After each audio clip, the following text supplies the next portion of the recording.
যে কুরবানির গরু হিষ্টপিষ্ট তেজালো হলে যে কজন কুরবানি দেবে সবাইকে টেনে নিয়ে জান্নাতে ঢুকিয়ে দেবে। বলে না পাড়া গ্রামের মা চাচিরা বলে, আবার বলে কুরবানির গায়ে যত লোম আছে তত নেকি হবে, তাই না? এসব মিথ্যা কথা, যদিও এগুলো মেয়ে ছেলেদের হাদিস। তা আমি একটা কথা আপনাদেরকে বোঝানোর জন্য বলছি। আচ্ছা, ধরে নেন সত্যি কুরবানির দিন আপনার কুরবানির পশু আপনাকে টেনে জান্নাতে নিয়ে যাবে। ধরে নেন ভাগে কুরবানি দিলেন, 7 জন ভাগী হলো। 7 জন দেয় তো? 7 জন। 4 জন নামাজ পড়ে আর 3 জন পড়ে না, একসঙ্গে একটা গরুতে ভাগ দিয়েছে। এখন কুরবানির গরু তো কিয়ামতের দিন টানবে। এখন ধরে নেন 4 জন নামাজ পড়ে জান্নাতের দিকে টানছে, কিন্তু আরো 3 জন তো বেনামাজি, ওদেরকে জাহান্নামের দিকে টানবে। গরু যাবে কোন দিকে? এটা তো ভাবার বিষয়। গরু তাহলে যাবে কোন দিকে, তাই না? ওই জন্য আপনাকে বলছি, আমি একটু কড়া করে, অন্ততপক্ষে যারা নামাজ পড়ে না, 5 ওয়াক্ত যারা নামাজ পড়ে না, আপনি তাদের সাথে কুরবানি দেবেন না। প্রয়োজনে অন্য গ্রামে গিয়ে দেন নামাজিদের সাথে, প্রয়োজনে কুরবানি ছেড়েই দেন, হয়তো গোনা হবে না। কি বললাম বুঝলেন না? প্রয়োজনে 12,000 টাকার গরু না কিনে আপনি 3,000 টাকার একটা পাটি ছাগল কিনুন, দাঁতওয়ালা দেখে, একা দেন, অসুবিধা নেই। তবে বেনামাজিদের সঙ্গে যেন দিতে যাবেন না। আর বেনামাজিদের সাথে যদি আপনি দেন, আপনার যে কুরবানি হবে না, এই ফতোয়া আমি দিচ্ছি না। আমি জাস্ট এ কথা বোঝাতে চাইছি, আল্লাহ সুবহানাহু ওয়া তাআলা মারাত্মক বড় একটা হুকুম যারা অমান্য করতে পারে, আপনার সঙ্গে তার বন্ধু হয় কি করে? আল্লাহ তাআলা বলছেন ফাসাল্লি লিরাব্বিকা ওয়ানহার। নবীকে বলছেন আপনি প্রথমে সালাত আদায় করুন, তারপরে কুরবানি করুন। কি বললাম বুঝলেন? নামাজের বেলা কোনো খোঁজ খবর নাই, কুরবানির গরু কিনে বসে আছে 40,000 টাকা, আর লোক দেখতে আসছে আর বলছে সাংঘাতিক গরু, তোমার গরুর 10 পয়সাও দাম নাই, আর ও কুরবানি তোমার হবেও না, বেকার। কারণ যে লোক নামাজ পড়ে না কুরবানি দেয়, ওই লোক পাছা আগলা করে মাথায় পাগড়ি পড়ার মতো লোক। আল্লাহ তুমি জাতিকে সঠিক বোঝার তৌফিক দান করো, আমিন আমিন। প্রথমে সালাত আদায় করব, তারপরে কুরবানি দেব ইনশাআল্লাহ ইনশাআল্লাহ। আমরা অনেক ভুলের মধ্যে ডুবে আছি, অনেক ভুলের মধ্যে। বর্তমানে কিছু মানুষ আছে যারা মুহাম্মদ সাল্লাল্লাহু আলাইহি ওয়াসাল্লামের কথা, মুহাম্মদ সাল্লাল্লাহু আলাইহি ওয়াসাল্লামের হাদিসকে বাদ দিয়ে তারা ফিকহি মাসলা মাসাইলকে নিয়ে বাড়াবাড়ি করে না? করে। আল্লাহু আকবার। আমি অবাক হয়ে যাচ্ছি। আল্লাহ নবী সাল্লাল্লাহু আলাইহি ওয়াসাল্লাম 11 হিজরিতে পৃথিবী থেকে চলে গেছেন। কত হিজরিতে? 11।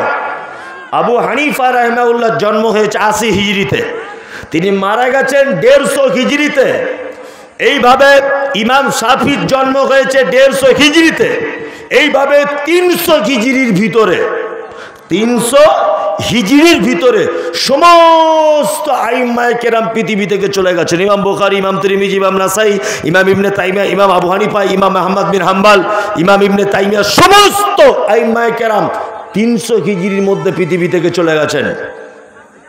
তখনও পর্যন্ত কুরবানি ঠিকই ছিল, ভালো করে বুঝবেন, তখনও পর্যন্ত কুরবানি ঠিকই ছিল। তারপরে আবিষ্কার হলো, বলছে আকিকার কুরবানি একটা পশুতেই দিলে চলবে, কোনো সমস্যা নেই। এগুলো হচ্ছে না। আকিকা একটা আলাদা আমল, কুরবানি একটা আলাদা আমল। কিন্তু হুজুর ফতোয়া দিয়ে দিয়েছে আকিকার গরুতে 3টে বেটার 3টে নাম দিয়ে দাও, কুরবানির গরুতে 3টে বেটার আকিকা হয়ে যাবে, বাকি যে 4টে নাম থাকবে তোমার গোষ্ঠীর সবার নামে কুরবানি দিয়ে দাও।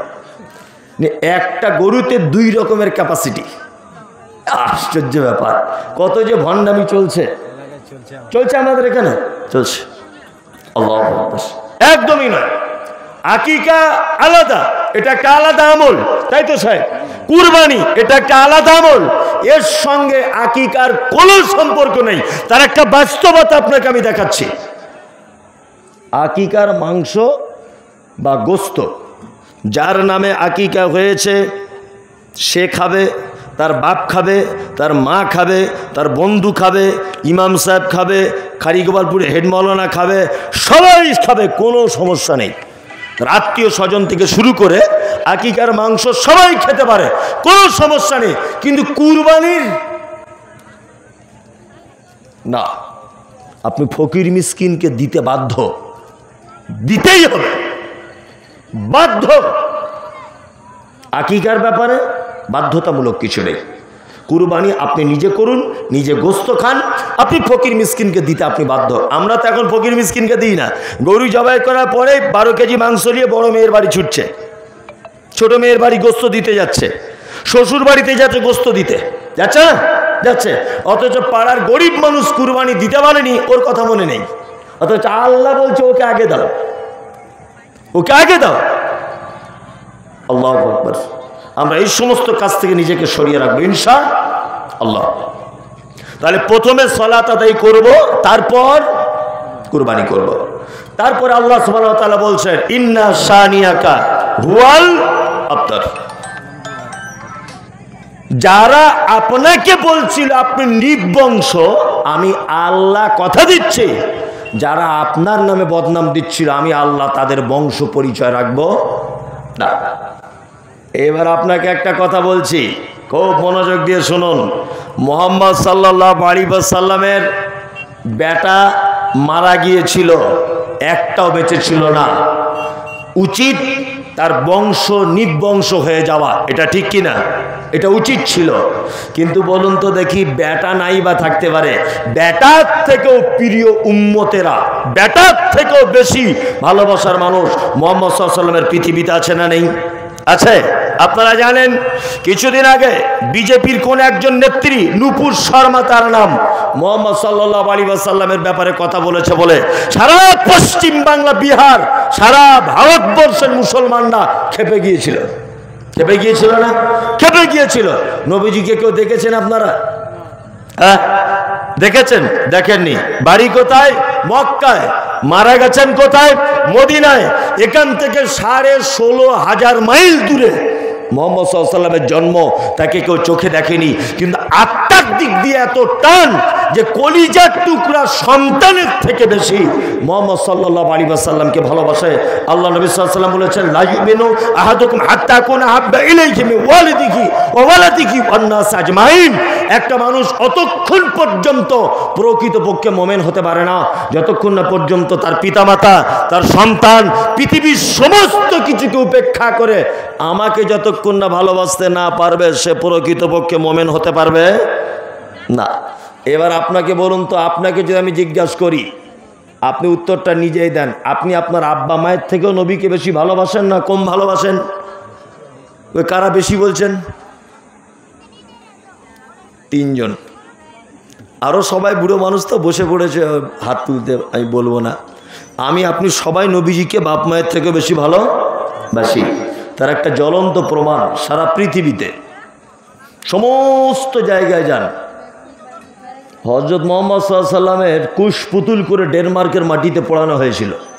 ইতিহাস হয়তো আপনারা জানেন, ডেনমার্কের মাটিতে কুশ পুতুল করে পোড়ানো হয়েছিল। তার ফলশ্রুতিতে আমরা নিজেরা, আমি তাতে ছিলাম, কলকাতার ডেনমার্কের দূতাবাস কি করা হয়েছিল? ঘেরাও করা হয়েছিল। আপনারা জানেন কিছুদিন আগে বাংলাদেশের কোন একজন কুখ্যাত মানুষ মুহাম্মদ সাল্লাল্লাহু আলাইহি ওয়াসাল্লামের ব্যাপারে ব্যঙ্গ করেছিলেন। আম্মাজান আয়েশা সিদ্দিকা রাদিয়াল্লাহু তাআলা আনহার ব্যাপারে মন্তব্য করেছিলেন। এই জন্য সারা সোশ্যাল মিডিয়াতে আগুন ধরে গিয়েছিল, দেখেছিলেন না? অথচ মুহাম্মদ সাল্লাল্লাহু আলাইহি ওয়াসাল্লামকে আমরা কেউ চিনিও না, দেখেও নি, কোনো পরিচয় নেই।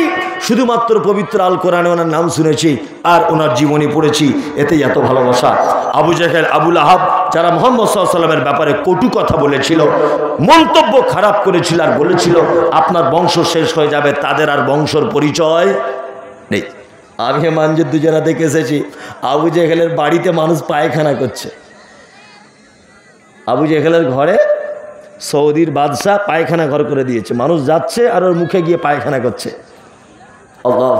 আজও পর্যন্ত পৃথিবীতে একটা মানুষ দেখতে পাওয়া যাবে যে আবু জেহেলের ভক্ত আছে? আবু লাহাব, উতবা ইবনে সাইবা এদের ভক্ত আছে? না, কেউ নেই। অথচ মুহাম্মদ সাল্লাল্লাহু আলাইহি ওয়াসাল্লামের ভক্ত সারা পৃথিবী জুড়ে আছে। ওই জন্য তো অনেক পৃথিবীতে মনীষীরাও বলেছেন বিশ্ব নবীর মতো মানব কে দেখেছে কবে, ভবিষ্যতেও এমন মানব জন্ম নাহি হবে। মুহাম্মদ সাল্লাল্লাহু আলাইহি ওয়াসাল্লামের মতো আদর্শবান মহাপুরুষ পৃথিবীতে আর কোনোদিন আসবে না। মুহাম্মদ সাল্লাল্লাহু আলাইহি ওয়াসাল্লামের পরীক্ষার অনেক পরীক্ষা, তার বেটাগুলিকে পৃথিবী থেকে নিয়ে নেওয়া, আল্লাহ সুবহানাহু ওয়া তাআলা বেটা নিয়ে যাবার পরে একেবারে সান্ত্বনা দিতে গিয়ে বলছেন ইন্না আতাইনাকাল কাউসার, নবী আপনাকে কাউসার দিয়ে দিয়েছি। আল্লাহু আকবার। নবী ইব্রাহিম কিয়ামতের মাঠে ইয়া নফসি, নবী মুসা ইয়া নফসি, নবী ঈসা ইয়া নফসি, নবী জাকারিয়া ইয়া নফসি, নবী নূহ, নবী দাউদ, নবী সুলাইমান, সমস্ত নবীরা কিয়ামতের মাঠে ইয়া নফসি ইয়া নফসি ইয়া নফসি। একজন মাত্র নবী শুধু বলবেন ইয়া উম্মতি ইয়া উম্মতি, তিনি কে? মুহাম্মদ রাসূলুল্লাহ সাল্লাল্লাহু আলাইহি ওয়াসাল্লাম। সমস্ত নবীরা কিয়ামতের মাঠে নিজ নিজ উম্মত নিয়ে দাঁড়িয়ে থাকবেন, কাউসারের পানি পান করাবার পারমিশন পাবেন না। একজন নবীর ডিপার্টমেন্টে থাকবেন, তিনি কে? মুহাম্মদ রাসূলুল্লাহ সাল্লাল্লাহু আলাইহি ওয়াসাল্লাম। আর একটা নবীর কথা বলে দিই, এটা না বললেও নয়। আমাদের মাঝে একজন নবী ছিলেন, তার নাম ইব্রাহিম আলাইহিস সালাম। আবার নবীদের ভিতরে সব থেকে বেশি পরীক্ষা হয়েছে কার? ইব্রাহিম আলাইহিস সালামের। ইব্রাহিম আলাইহিস সালামের প্রথম নম্বর কথা হচ্ছে ইব্রাহিম আলাইহিস সালাম একেবারেই নিজের মাতৃভূমি মানুষেরা যখন অত্যাচার বাড়িয়ে দিল, একেবারে অত্যাচার বাড়িয়ে দিল, কি হলো? কি হলো? ভোল্টেজ বেড়ে গেছে। আমাদের মাঝে একজন নবী ছিলেন, তার নাম ইব্রাহিম আলাইহিস সালাম। কত রকমের যে পরীক্ষার সম্মুখীন হতে হয়েছে। এক নম্বরের পরীক্ষা কি পরীক্ষা? তার জাতি তাকে আগুনের ভিতরে নিক্ষেপ করেছিল, এটা আমরা জানি। পুড়ে গিয়েছিলেন না। তারপরের পরীক্ষা ইব্রাহিম আলাইহিস সালাম, তিনি যখন চলে যাচ্ছেন নিজের মাতৃভূমি ত্যাগ করে দিয়ে শাম দেশের দিকে যাওয়ার সময় বলছেন অকালা ইন্নী যাকিবুন ইলা রাব্বি সাইয়াহদিন, নিশ্চয় আমার প্রভু, আমি আমার কওমের কাছে অত্যাচার সহ্য করতে না পারে আমি চলে যাচ্ছি শামের দিকে। পৃথিবীতে আমার কেউ নেই, পরিচিত কেউ নেই, অভিভাবক কেউ নেই, আত্মীয় স্বজন কেউ নেই। তবে তিনি এই দোয়া করতে করতে যাচ্ছিলেন অকালা ইন্নী যাকিবুন ইলা রাব্বি সাইয়াহদিন, নিশ্চয় আমার রব আমাকে সঠিক রাস্তা বলে দেবেন। কত বছর বয়সে? তাফসীর কারকগণ বলেছেন, কেউ কেউ বলেছেন 75 থেকে 80 বছর বয়সে শাম দেশে চলে যাচ্ছেন, সফর করছেন নিজের মাতৃভূমি ত্যাগ করে, অত্যাচার সহ্য করতে না পারে। শাম দেশে যখন তিনি যাচ্ছেন, যেতে যেতে দোয়া করছিলেন রব্বি হাবলি মিনাস সালিহিন, আল্লাহ তুমি আমাকে একটা নেক সন্তান দান করো। আমি 75 থেকে 80 বছর বয়সে ইসলামের দাওয়াত দিচ্ছি, আমার তাওহীদি মিশন কোনো একদিন নিভে যাবে। আমার একটাও ছেলে নেই, মেয়ে নেই, কেউ নেই। রব্বি হাবলি মিনাস সালিহিন, আল্লাহ তুমি আমাকে একটা নেককার সন্তান দান করো। কে দোয়া করেছিলেন? ইব্রাহিম আলাইহিস সালাম সন্তানের জন্য দোয়া করেছিলেন। আমরা তো দোয়া করি, সন্তানের জন্য দোয়া করি না? হ্যাঁ, শাশুড়ি দোয়া করছে আল্লাহ আমার বৌমার একটা ফুটফুটে ছেলে দাও।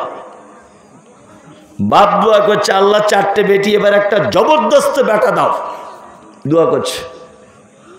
আর এই দোয়া যদি কবুল হয়েই যায় তা কি হবে তো বুঝতেই পারছেন। কি বলছি বুঝতে পারছেন না? আবার মাদ্রাসাতে যারা ছেলে ভর্তি করতে যাচ্ছে, তা বলছি কি ব্যাপার আপনি ভর্তি করবেন মাদ্রাসাতে? বলছে সাংঘাতিক বদমেশ, বাড়িতে টেকাতে পারছি না। এ প্রথমেই তো তোমার নিয়ত খারাপ, এ ছেলে জীবনে মৌলভী সাহেব হবে না। আর মৌলভী সাহেব হলেও সমাজকে নষ্ট করে দিবে। সমাজকে কি করবে? নষ্ট করে দেবে। আপনার বেটা ভালো হবে কি করে? কোনোদিন আপনার স্ত্রী পেটে যখন বাচ্চা এসেছিল এই দোয়া করেছিলেন রব্বি হাবলি মিনাস সালিহিন, আল্লাহ তুমি আমাকে একটা সালেহ নেককার পুত পবিত্র সন্তান দান করো। বুড়ো বয়সে মারছে, বুড়ো বয়সে বেটা মারছে কাকে? বাপকে। তা ইমাম সাহেবের কাছে যাচ্ছে বিচার জানাতে, মৌলী সাহেব একটু বাপ মায়ের সেবা যত্নের ব্যাপারে খোদবা দেবেন। ইমাম সাহেব যদি খোদবা কিয়ামত পর্যন্ত চালায় তবু এ খোদবায় কাজ হবে না। কারণ কি? কারণ আপনি তো নিজে ভুল করেছেন। সন্তান যখন স্ত্রী পেটে প্রথম জন্ম হয়েছে আপনার প্রথমেই দোয়া করা উচিত ছিল, আল্লাহ যে সন্তানটাই তুমি আমাকে দাও অন্ততপক্ষে নেককার সন্তান দান করিও, তাই না? আর আমাদের মায়েদের বাচ্চা নেককার এখনকার দিনে আর হবে না। কারণ আমাদের মায়েরা পেটে বাচ্চা রাখা অবস্থাতে যে সমস্ত অন্যায়গুলো করছে, এই অন্যায়ের এফেক্ট তার বাচ্চার উপরে পড়তে পারে। 95% মেয়ে তার পেটে বাচ্চা আসার পরে সময় পার হয় না, এই জন্য বসে বসে মোবাইলে সিরিয়াল দেখছে, গান দেখছে, ওই আপনার কি বলে টিকটক ভিডিও দেখছে। হ্যাঁ, তো ওই বেটা হবে টিকটকের মতো, বেটিও টিকটকের মতো হবে।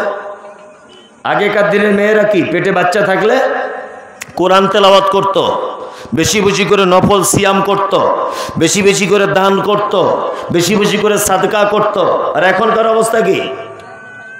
পেটে বাচ্চা, ডাক্তারবাবু বলেছে সিঁড়ি দিয়ে ওঠা যাবে না, ভারী জিনিস তোলা যাবে না, বেশিক্ষণ হাঁটা যাবে না।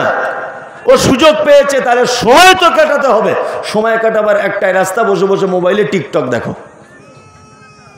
এই তো চলছে না? আমাদের সন্তানদের কাছ থেকে ভালো কিছু আশা করা যেতে পারে না। 80 বছর বয়সে বুড়ো লোকের বেটা হয়েছে। আল্লাহ তাআলা বলছেন ফাবাশশারনাহু বিগুলামিন হালিম, সুসংবাদ দিলাম আমি একটা পুত পবিত্র নরম তাজা ঈমানওয়ালা ভালো ছেলের। আল্লাহ সুবহানাহু ওয়া তাআলা ইব্রাহিম আলাইহিস সালামের দোয়া কি করলেন? কবুল করে নিলেন। ইব্রাহিমের দোয়া কবুল করলেন আর বললেন ফাবাশশারনাহু বিগুলামিন হালিম, সুসংবাদ ইব্রাহিম, তোমার জন্য একটা বেটা সন্তান আমি আল্লাহ দান করছি। বেটাটা আল্লাহ তাআলা দান করলেন। এবার নবীর পরীক্ষা শুরু হচ্ছে। কার? ইব্রাহিম আলাইহিস সালামের। আল্লাহ তাআলা তারপরে বলছেন ফালাম্মা বালাগা মাআহুস সায়া ক্বালা ইয়া বুনাইয়া ইন্নী আরা ফিল মানামি আন্নী আযবাহুকা ফানজুর মাযা তারা ক্বালা ইয়া আবাতি ইফআল মা তু'মারু সাতাজিদুনি ইনশাআল্লাহু মিনাস সাবিরিন। বেটা হয়েছে ইব্রাহিম আলাইহিস সালামের বুড়ো বয়সে। আল্লাহ তাআলা বলছেন ফালাম্মা বালাগা মাআহুস সায়া, বেটা যখন আস্তে আস্তে করে চলাফেরা করার বয়স যখন হলো। কত বছর একটা ছেলে চলাফেরা করতে পারে? 4-5 বছরে ভালোভাবে চলাফেরা করতে পারে না? যখন চলাফেরা করতে বয়স যখন হয়ে গেল, তখন ইব্রাহিম আলাইহিস সালাম তিনি বলছেন, কি বলছেন? ক্বালা ইয়া বুনাইয়া, হে আমার বেটা, ইন্নী আরা ফিল মানামি আন্নী আযবাহুকা ফানজুর মাযা তারা। বেটা ইসমাইল, আমি স্বপ্নে দেখলাম আমি তোমাকে জবাই করছি, ফানজুর মাযা তারা, তুমি বলো তোমার রায় কি আছে? ক্বালা ইয়া আবাতি ইফআল মা তু'মারু সাতাজিদুনি ইনশাআল্লাহু মিনাস সাবিরিন। ইব্রাহিম আলাইহিস সালামের বেটা ইসমাইল বলছে, আব্বা আপনি করুন যেটা আপনাকে আদেশ করা হয়েছে। সাতাজিদুনি ইনশাআল্লাহু মিনাস সাবিরিন, নিশ্চয় আপনি আমাকে ধৈর্যশীলদের ভিতরে পাবেন। দেখুন কেমন বেটা আর কেমন কি বাপ, দুজনাই আল্লাহর প্রতি কেমন ভরসা এবং ভয়। এরকম পরীক্ষা হলে টিকে থাকা যাবে? যাবে না। আল্লাহ পবিত্র আল কোরআনে বলছে ওয়ালা নাবলু আন্নাকুম বিশাইয়্যিম মিনাল খাউফি ওয়াল জু' ওয়া নাকসিম মিনাল আমওয়াল ওয়াল আনফুসি ওয়াস সামারাত ওয়া বাশশিরিস সাবিরিন। মানুষকে পৃথিবীতে আমি পরীক্ষা করব অনেক রকমের, তার মধ্যে তার মাল ধ্বংস করে দিব। মাল বলতে কি? বেটাটা দিল্লিতে কাজে গিয়েছিল, বাড়ি আসার সময়তে ওই বারশোয়ে নেমেছে, টুঙ্গি দিঘি থেকে আসার সময় অটোতে করে আসছিল, ঠিক নাগর ব্রিজের কাছে একটা ট্র্যাক্টর গাড়ি এসে মেরে একেবারে তাকে চিপসে দিয়েছে রাস্তার পিচের সাথে। তখন ওর মা কাঁদতে কাঁদতে বলছে, আল্লাহ যে ছেলেটা বেশি ইনকাম করতে পারে ওইটাকে নিয়ে নিলি। হ্যাঁ তোর এ কি বিচার? মা কাঁদতে কাঁদতে বলছে। খালা বলছে ছেলেটা এইমাত্র বড় হয়ে উঠলো, রোজগার করতে শিখলো, আর আল্লাহ তুই লিয়ে নিলি, দোয়া করছে না? দোয়া করছে। আল্লাহু আকবার। কিন্তু ইব্রাহিম আলাইহিস সালাম তার বেটাকে বলছেন কি, ক্বালা ইয়া আবাতি ইফআল মা তু'মারু সাতাজিদুনি ইনশাআল্লাহু মিনাস সাবিরিন। বেটা বলছে, আব্বা, আল্লাহ যদি আপনাকে কুরবানি করার আদেশ থাকে বা করে যদি থাকে, ইফআল, আপনি করুন, মা তু'মারু, যেটা আপনাকে আদেশ করা হয়েছে, সাতাজিদুনি ইনশাআল্লাহু মিনাস সাবিরিন, নিশ্চয় আপনি আমাকে ধৈর্যশীলদের মাঝখানে পাবেন। আল্লাহু আকবার। বাপ বেটা দুজনে চলে গেলেন কোথায়? মিনার মাঠে। এই ঘটনাতে অনেক মিথ্যা ঘটনা এতে জড়িয়ে দেওয়া হয়েছে যে ইব্রাহিম আলাইহিস সালাম 3 দিন স্বপ্ন দেখেছিলেন বেটাকে কুরবানি করছি, 3 দিন 300টা উট জবাই করেছিলেন। এ মিথ্যা কথা এসব। বেটাকে জবাই করতে নিয়ে যাচ্ছিলেন, চোখে রুমাল বেঁধে দিলেন, ছুরি কাটছে না, পাথরে গিয়ে ঘষা দিলেন, পাথর কেটে গেল, বেটার গলা কাটে না, এসব যাবতীয় কেচ্চা কাহিনী অতিরঞ্জিত করা হয়েছে। কি বললাম বুঝলেন? অতিরঞ্জিত। আল্লাহ সুবহানাহু ওয়া তাআলা পরীক্ষার সম্মুখীন করলেন বাপ। আল্লাহ সুবহানাহু ওয়া তাআলা বলছেন, ফালাম্মা আসলামা ওয়া তাল্লাহা বিল জাবিন, বাপ তার বেটাকে জমিনে শুইয়ে দিল, শুইয়ে দিয়েছে মিনার মাঠে।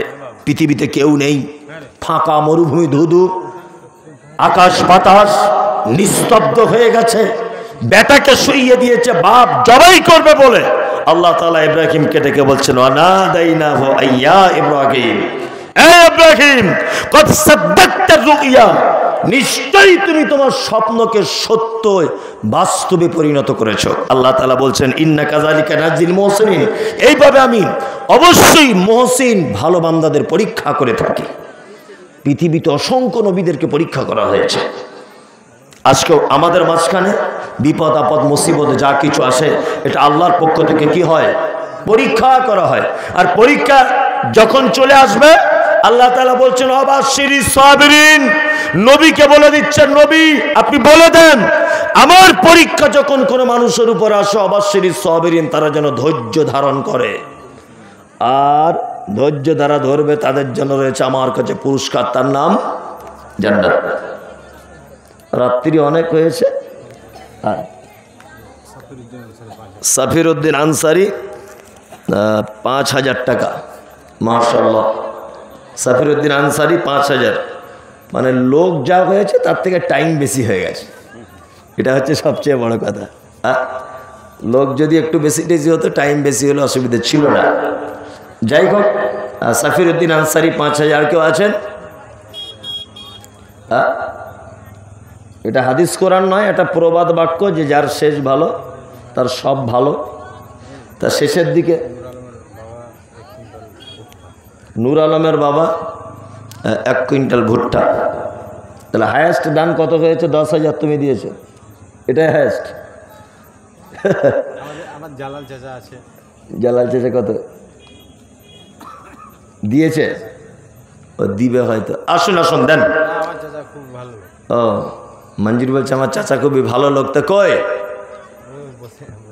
দেন, আসুন একটু মেহেরবানি করুন, আল্লাহর রাস্তায় দেন।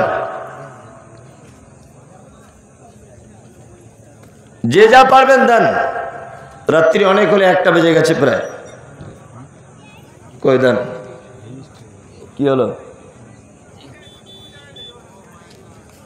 মসজিদ হচ্ছে না হয়ে গেছে? নতুন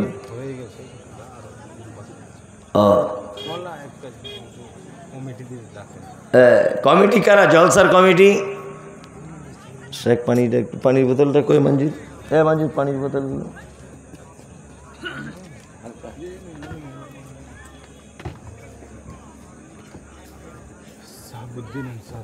আচ্ছা আচ্ছা, একটা ঘটনা আপনাদেরকে বলি। আসলে কিছু মানুষ আছে তাদের মাথায় গোবর ভরা আছে, বুঝলেন? এই এলাকার অনেক ছাত্র আমার মাদ্রাসায় ভর্তি হয়েছে। আমার একটা হিফজের জন্য মাদ্রাসা করেছি নতুন। আগে থেকে একটা মেয়েদের মাদ্রাসা আছে, তা ছেলেদের একটা নতুন করেছি। তা মঞ্জুর কিছু এলাকার ছেলেকে ভর্তি করেছে আমার মাদ্রাসায়, 30টা ছেলে। তা ওই মাওলানা গিয়েছিলেন, কি নাম ওনার? শাহাবুদ্দিন সাহেব।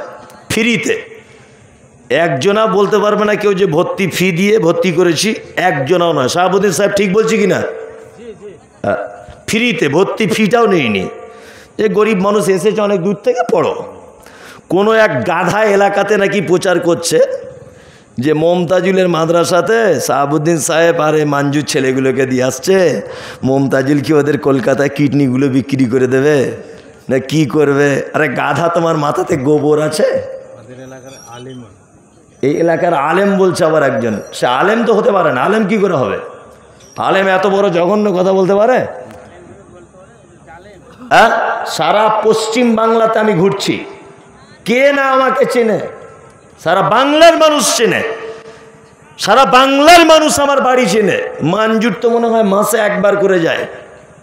এই ফিটু, এই তাজাম্মুল, যত ইউটিউবার আছে প্রায় ইউটিউবার আমার বাড়ি থেকে ঘুরে এসেছে।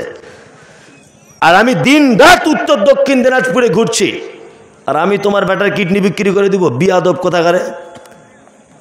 আসলে ওইসব কিছু নয়, আমি তো বিজনেসওয়ালা মাদ্রাসা করিনি। কি বললাম বুঝলেন না? যারা মাদ্রাসা করে বিজনেস করছে, এতিমদের নামে ফর্ম জমা দিয়ে অন্য জায়গা থেকে টাকা আনছে, অথচ এরকম রিপোর্ট আমাদের কাছে জ্বলন্ত প্রমাণ আছে। যারা এই রিপোর্টগুলো ছড়াচ্ছে, তার মাদ্রাসাতে এতিম কোনো মেয়েকে বা এতিম কাউকে ভর্তি করার জন্য এসেছে, ভর্তি ফি এত চেয়েছে, বোর্ডিং চার্জ এত চেয়েছে, ওই মেয়েটাকে আবার ঘুরিয়ে দিয়ে খাড়িগোপালপুর মহিলা মাদ্রাসাতে ফ্রিতে ভর্তি করানো হয়েছে। সব রিপোর্ট আমাদের কাছে আছে। আরও গাধা এলাকাতে করছে যে মমতাজুল কিডনি বিক্রি করে দিবে। কেন, আমার কি কিডনি শর্ট পড়ে গেছে? বদমাইশি জায়গা পায় না। এসব ভ্রান্ত কথা থেকে দূরে থাকবেন। কি পরিবেশে কেমনভাবে রেখেছি, শাহাবুদ্দিন সাহেবকে জিজ্ঞেস করবেন, মঞ্জুরকে জিজ্ঞেস করবেন। রাত দিন এক করে দিচ্ছি যাতে আপনাদের বাচ্চাগুলোর কোনো অসুবিধা না হয়। যারা বাচ্চা পাঠিয়েছেন, আপনার বাচ্চা বাড়ি এলে তার শরীরের কালার দেখলে বুঝতে পারবেন পরিবর্তন হয়েছে কিনা। আপনার বেটার শরীরের চামড়ার গ্লেজ দেখলে বলে দিবে যে ওখানে পড়ে আমার বেটা ওখানে থেকে পরিবর্তন হয়েছে কিনা। আর ভুল মানুষকে বার্তা দিচ্ছে কিডনি বিক্রি করে দিবে। বিয়াদব কোথাকারে। আসলে এসব মানুষের মনে হিংসায় জর্জরিত, এছাড়া আর কিছু নয়। জীবনে কামিয়াবি হবে না। যেই এই কাজ করছে, অন্যায় কাজ করছেন, আপনি তওবা করে ফেরত আসুন, মিথ্যা কথা লটাবেন না। এরা দুজন যায় এই কারণে যে এরা দুজন আমার মাদ্রাসাটা চেনে, আমার বাড়িটা চেনে, ওই জন্য যায়। এমনও গেছে যে আমি 10টা ছেলে যাবে বলেছে, তাদের গাড়ি ভাড়া পর্যন্ত দিয়ে আমি এখান থেকে নিয়ে গেছি। মঞ্জুর তো সাক্ষী আছে এখনো পর্যন্ত। সারা বাংলা জুড়ে যা কিছু জলসাপাতি করে যা টাকা পয়সা পাচ্ছি সব দুটো মাদ্রাসাতে দিয়ে আমি নিজে ভিখারি বেনে গেছি। এখন এরকম অবস্থা। এসব কথা বলি না, তবুও বলছি। মানুষের এটা আমার উদ্দেশ্য। মঞ্জুরকে বলেছি যে 1 টাকা কাউকে দিতে হবে না, অন্তত কোরআনটা তারা শিখুক। আমার উদ্দেশ্য যে কোরআনটা শিখুক অন্তত পক্ষে। আমি তো কিছু কিয়ামতের মাঠে নেকি পাবো। আলেম ওলামারা কোনোদিন পয়সার চিন্তা করে না। খাড়িগোপালপুরের সাইকেল হাদিস বসে আছেন, তাই তো? ওনার যে বেতন দেয়, বর্তমানে একটা মানুষ ওই কম বেতনে চলে না। উনি শুধু আল্লাহর ভয়ে লিল্লাহিয়াত আছে যে না, আমি যা জানি, আমার যে ইলমিয়াত আছে, আমি কিছু ছাত্রদেরকে দিই। এই উদ্দেশ্য আলেম ওলামাদের থাকে। আমাদের উদ্দেশ্য আছে। মাদ্রাসা করার কি উদ্দেশ্য? আমি যা ইনকাম করি, যে টাকা পয়সা ইনকাম করি, আমি তো বড় একটা মিশন করে চালাতে পারতাম, লাখ লাখ টাকা ইনকাম করতে পারতাম। আমার মাথায় ভূত ঢুকে গেল যে ফ্রিতে মাদ্রাসা তৈরি করব, ছেলে কোরআনের হাফেজ হোক। অথচ আমি মানুষের কাছে ভিক্ষা করছি দিল্লি বোম্বাই মাদ্রাসার জন্যে।